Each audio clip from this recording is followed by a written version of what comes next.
What's up guys, welcome back to Out of the Loop.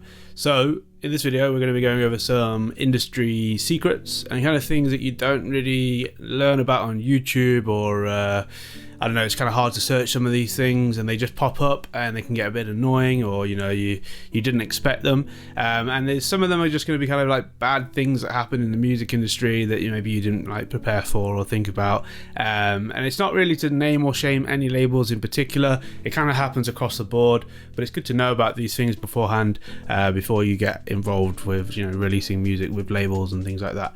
So yeah, we're going to go over quite a few things. I've got ChatGPT to help me with some of these things because there's quite a lot to go over and I couldn't think of all of them off the top of my head. So we're going to go through a bit of a list and then I'm going to give you some examples and things like that. So let's get stuck in. Alright, so number one, these aren't in any particular order, it's just as they've come. So number one is labels often don't pay for masters, which is true to some degree. So they would prefer that you master it yourself. You either pay for somebody to master it or you master it yourself. But sometimes they do want their own master on it, but they won't do it for free, like pretty much never. Maybe there's one or two labels that will cover it, but a lot of the time what they'll do is they'll get the master done and then they'll take it off your royalties as recoupable. But this doesn't mean that you're 100% paying for the master. It's off a split which will be decided between you and the label. So sometimes it's off the royalty split. So say if you have a deal with the label and it's 50-50, it means you 50% pay for the masters and then they 50% pay for it. But it could also be where the royalty split is 70-30 in their favor, so they're getting more royalties, but then they'll still charge you 50-50 for the recoupable costs like promotion, and the mastering is in there. So yeah, bear that in mind. Nothing is free a lot of the time, so yeah, that can happen.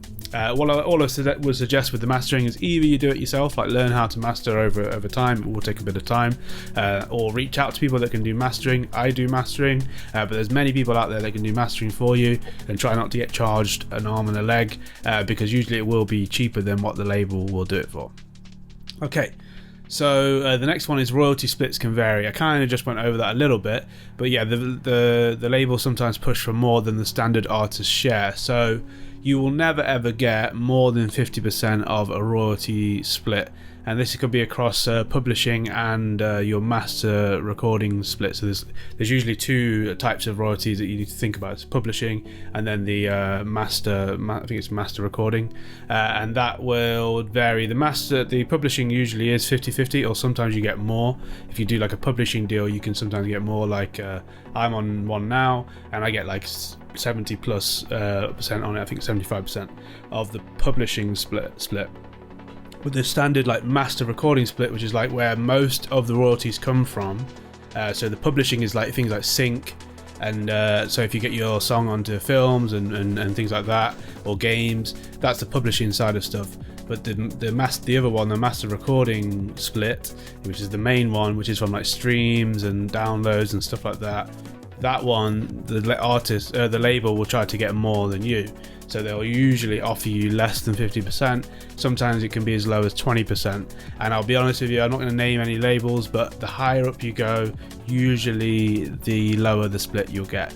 But if you've been working with a label for a while and you've made them a bit of money, you can usually negotiate to get a bit more.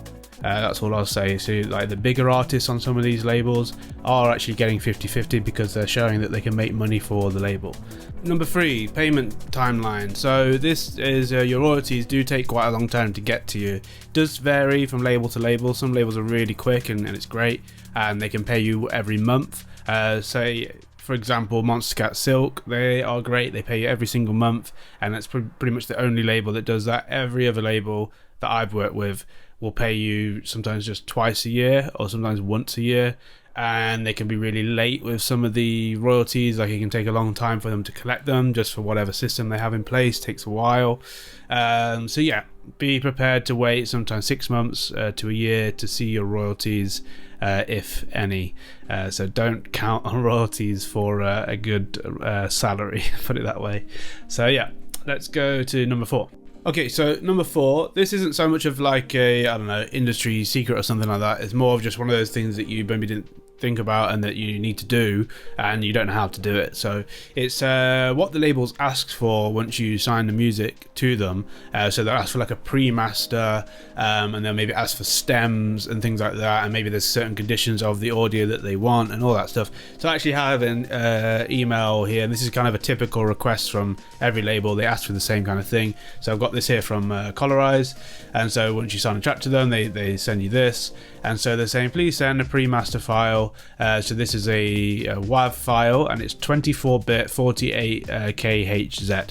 What does that mean? So let's have a look in Ableton what that means. For the original stem, so the radio edit, so this is the song that you probably sent to them originally, you would send them the WAV of that, so you export. So I press Command Shift and R, and then I click here master or main, and then I've already highlighted the track, so it's going to do the whole track. But then here is the sample rate where it's talking about that 48 kHz, right? So this is just the sample rate. You need to put it onto 48. You might have it down here or even lower or higher, but put it on 48 if that's what they request. And then the bit depth is here. There's 24, which is what he was talking about here. 24-bit. So just change it to that. Maybe you've got it on like 16 or something like that. You won't hear an audible difference. It's little differences in the audio, but yeah, this is what they will request, and that's how you do it. The other thing you might have to do will be the group stems. Yeah, this is usually for remixing, so they might want to remix the track, or they get a request to remix it, and then it's good for them to already have the stems. So you typically want to send them unmastered stems. So you take the master off, make sure the volume of the track is at -6 dB. There is a way you can do this as you're like going through and mixing. Maybe I'll show you in like a later video because it's a little bit long. But one way you can do it is you can just highlight all of the things in your track. If you like the way that the track is mixed, you're like, oh, really happy with the levels, then you can just go through and you just turn everything down until you're getting around -6 here, and that will be -6 dB of headroom. That's what they're talking about. So the headroom for the mastering engineer to add more volume afterwards. And so you would bounce the individual stems like this. You highlight them all as I've done here. If you don't know how to highlight, you just click at the top, hold shift, and then click at the bottom, and it highlights all of them. And then click on the loop, then press Command Shift and R, and then you click on selected tracks only, and that will export these individual groups, not the individual tracks in between them. If you was exporting to send to a friend or somebody to collaborate, then you do all individual tracks. Sometimes they might ask you for just groups, but if you need to do all individual tracks, then you do that, and then they have every single layer of the track, and then you go into, get out of this. So then all that will get exported somewhere into a folder that you've chosen. And for example, when you're sending it to an artist to collaborate, like here with just her, doing a collab, and then so I've exported the groups, right? So we've got this Atmos group, and it's got all the individual things in here. And it's just, you don't have to do this, by the way. You can just send them this big folder of just loads of audio files, but it's really annoying. And you want to make it easier for people, so put it into groups so they can just drag those groups in, and then they know where everything is, and it makes it a bit more enjoyable to work with you. So yeah, you want to be thinking about stuff like that. But for the labels, you're just going to have these group stems. It's going to be very easy. There's going to be like 5 or 6 things. It's going to be like bass, kick, melodies, pads, whatever, all in these group stems, and then you can just send them to them like that, labeled properly. Alright, so number 5. This is a little bit of a sticky one, because I'm going to say some stuff that might not be 100% true across the board, but it's kind of what I've learned from speaking to A&Rs and just from my experience.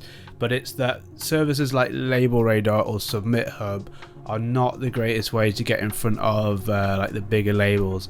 I would say that some artists, some labels use those services as a way of filtering out the newer artists that are trying to get onto the label, and they don't really check a lot of the demos that are on there, and so yeah, it's just really not the best way to get your music heard by those labels. I will say though that I use Label Radar to get in front of Monster Cat Silk, which was my first like big signing, so for some labels it is really good. Okay, I'm not just going to say it's not a waste of time.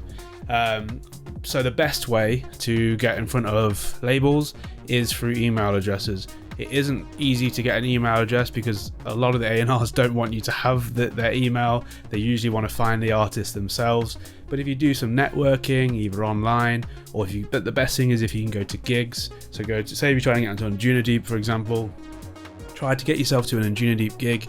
A lot of the A&Rs go there. Try to find them in whatever way. Maybe you know some artists or something like that, and they know them and they introduce you. That's probably one of the best ways that you can get onto the labels. But I will warn you right now. All of these labels, they have so many demos coming their way. If you're brand new into music, you've made like a few songs, maybe you've been producing for like a year or even 2 years, that's still pretty early on, I promise you, and you're probably not ready to get onto these big labels. Obviously I don't want to be like a gatekeeper saying you shouldn't try, because I tried when I was earlier on, but yeah, it takes a while until your music gets to a level where you can get onto these labels. And so yeah, spamming these big labels is just kind of getting in the way of other people that are ready to get onto those labels. So please think about the stage where you're at, and then work your way up. You got to climb the ladder, really. So yeah, just thought I'd say that. Okay, so number 6, we kind of already gone over. It's basically just that getting the direct email for labels is more effective. So I've already just gone over that. So we'll go to number 7. And number 7 is demo feedback is rare. That's from both labels and from artists sometimes. So the labels are usually very busy, so they can't give you detailed feedback, which can be really annoying. Trust me, I understand, because you want some kind of direction or some reason why they've said no, then usually they'll just give you a generic like no, it wasn't for us or whatever, or they won't answer at all, which is also really annoying, but that is what happens. And the reason why, you know, they don't give you detailed feedback is because it does take time, rather than just listening to a song and you can hear straight away like, oh yeah, it just doesn't feel ready, like the drums are not very good, the mixing's not good, blah blah blah. And then if you was to then go through and give detailed feedback, you would have to go through and then maybe give like timestamps as to where it's not good and they could have improved it, and thinking of reasons that, or not reasons, but thinking up of things that they could have done to improve it. And that stuff just takes more time, and if they did that with every single demo, they would get through probably half the amount of demos that they do. So yeah, you got to understand that from their perspective. It's also the same for artists. So for me, like, I get quite a lot of people asking me to listen to their music and give them feedback, and sometimes I do it, but a lot of the time I can't do it because it's just don't have enough time, and it gets pretty annoying, to be honest. So you have a lot of people asking you to do it, and then you give them feedback once and then they ask you again and again and again. So I personally only really give feedback to my students through like Patreon, and that way I kind of filter out people and not having to give feedback like all the time, and yeah, giving detailed feedback. But not everyone does that. Some artists are very nice and they'll give you feedback whenever, so yeah, feel free to ask them, but please bear in mind that these people are busy and it is a bit time consuming. Okay, number 8 no, that's 7, 8 is that labels might change the artwork or name of your song. The artists don't always have the final say. So yeah, this doesn't always happen with like the name of the song, but and it's usually like a kind request. It's not like they're like, we are changing this. I've had it once with a song, and it was just because there was a song that had just come out with like the same name as what I'd chosen, and so yeah, it would have just been a bit weird if like 2 weeks in a row the same name of a song came out. So yeah, they might change that, and then maybe the artwork is almost a definite that they will probably want their own artwork. With some labels you get to choose it a little bit, but they'll have like a certain aesthetic that they want, but with some of them, yeah, they're really strict with the artwork. They don't ask you at all, they just do their own thing. You do have some input with it. Maybe you can send them some cool picture or whatever and they can incorporate it into their artwork, but not all the time.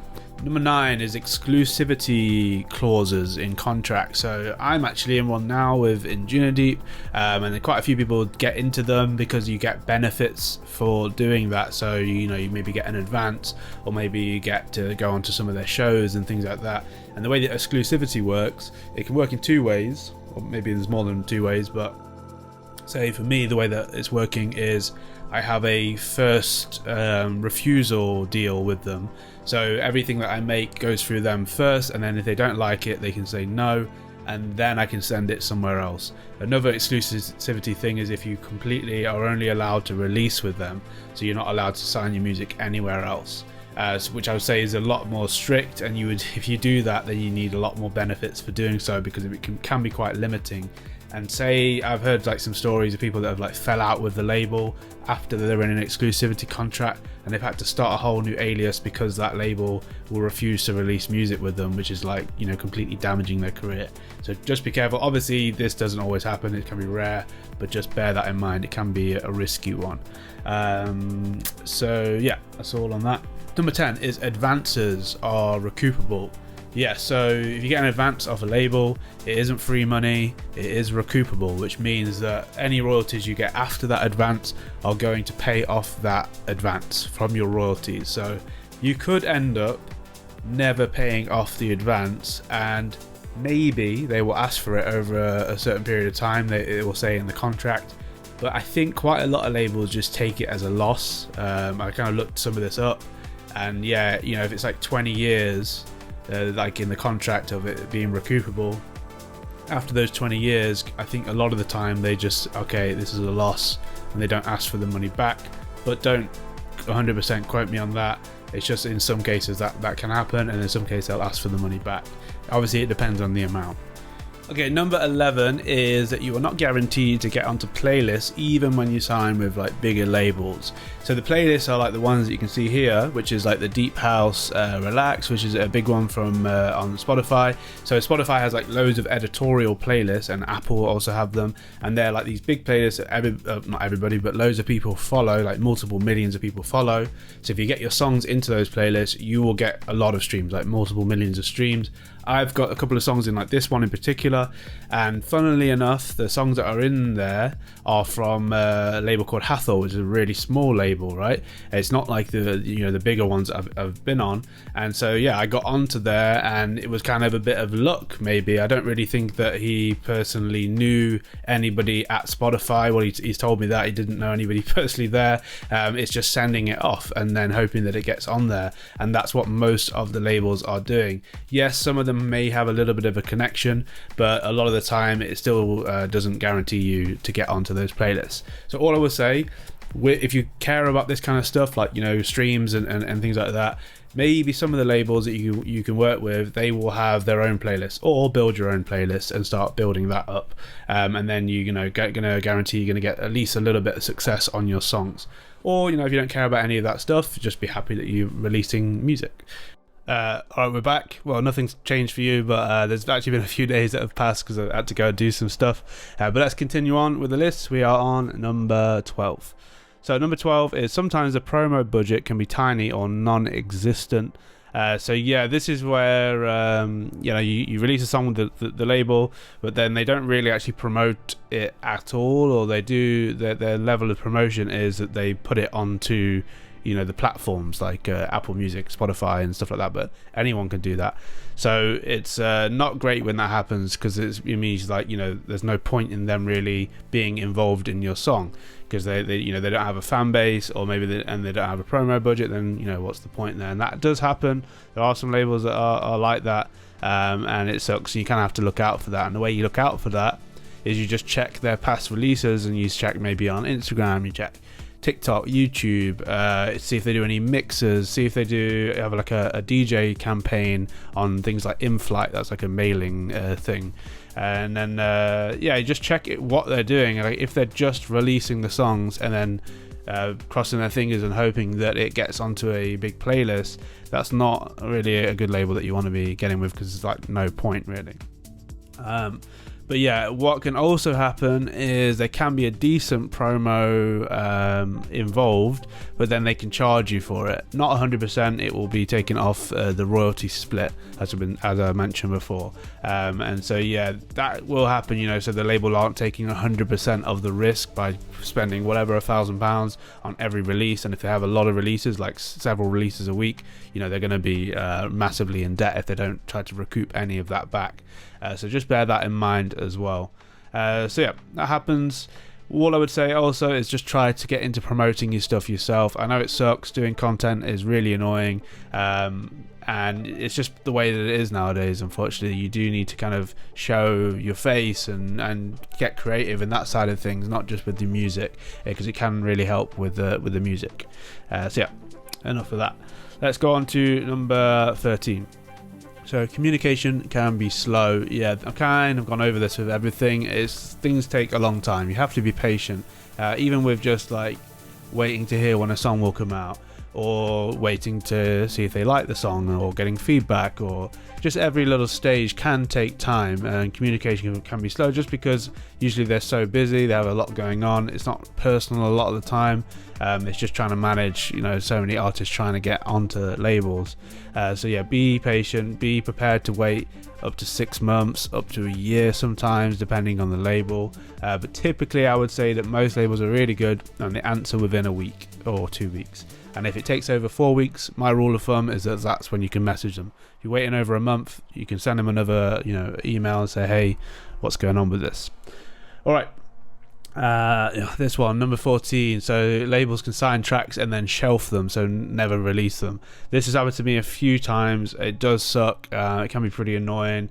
And so yeah, what happens is you sign a track to the label, and then maybe your release schedule is full, and maybe their release schedule is full for the year, and so then it gets passed on to the next year.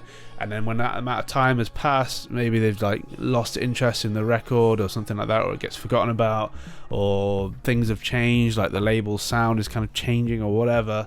And the song just gets forgotten about, or it gets dropped, and that can happen, and it does suck.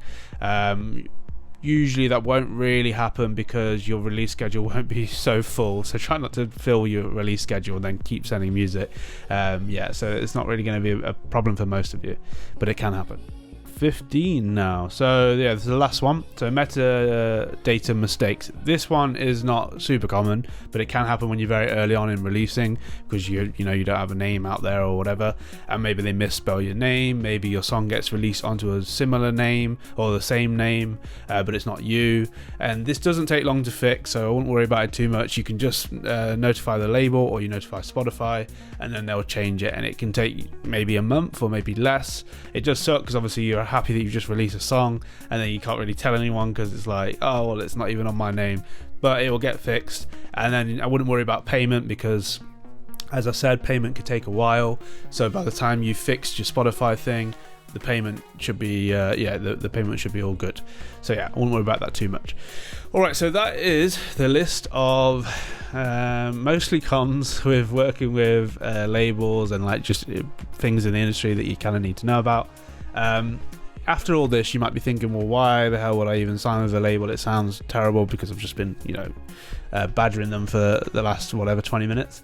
But there are obviously pros to this, and if there wasn't, people wouldn't do it. And so some of the pros are, for one, you're attaching yourself to these labels' fan base. So usually these labels, if you know about them, then other people know about them, and people that don't make music also know about them, and they'll have like a fan base, and they'll also have other artists that they work with, and so you're kind of associating yourself with those artists. You're saying, okay, I'm now at this tier of production or as an artist, and so it's a way of attaching yourself to that thing really, and getting fans from them rather than building it all yourself.